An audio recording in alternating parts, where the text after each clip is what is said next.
ছবিটা পূর্ব বর্ধমানের রায়নার হিজলনা গ্রামের তৃণমূলের দলীয় কার্যালয়ের পার্টি অফিসের বাইরে বসে বিধায়ক শম্পা ধারার অনুগামীরা, আর ভিতরে অফিস আলো করে বসে আছেন ব্লক সভাপতি বামদেব মণ্ডলের লোকজন। একসঙ্গে বসতে সমস্যাটা কোথায়? সমস্যা এখানে একটাই ব্যক্তি, আমাদের ব্লক সভাপতি। উনি চান না যে আমাদের কেউ পুরনো দিনের যারা কর্মী তেনারা কেউ পার্টিটা করুক। ওনার নিজের মনের মতন নিজের কিছু ছেলে রয়েছে, তাদেরকে নিয়ে উনি পার্টি করবেন, আমাদের কোনো পুরনো কর্মীকে আসতে দেবেন না।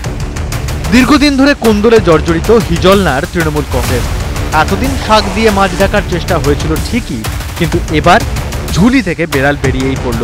বিধানসভা হিজলনা গ্রাম পঞ্চায়েতের এবার সেই পার্টি অফিস দখল নিয়ে তৃণমূল কংগ্রেসের ব্লক সভাপতি এবং তার পাশাপাশি অঞ্চল সভাপতি দ্বন্দ্ব এলো সামনে। গন্ডগোলটা আসলে বালির বখরা নিয়ে, অন্তত তেমনই অভিযোগ ব্লক সভাপতি বামদেব মণ্ডল গোষ্ঠীর। এই নিয়ে দুপক্ষের মারামারিও কম হয়নি।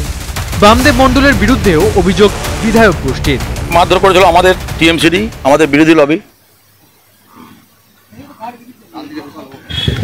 আমরা ব্লক প্রেসিডেন্ট আমাদেরকে কোনোদিন মিটিংয়ে ডাকেও নে, বলেও নে যে এই মিটিংয়ে চলো, এখানে চলো।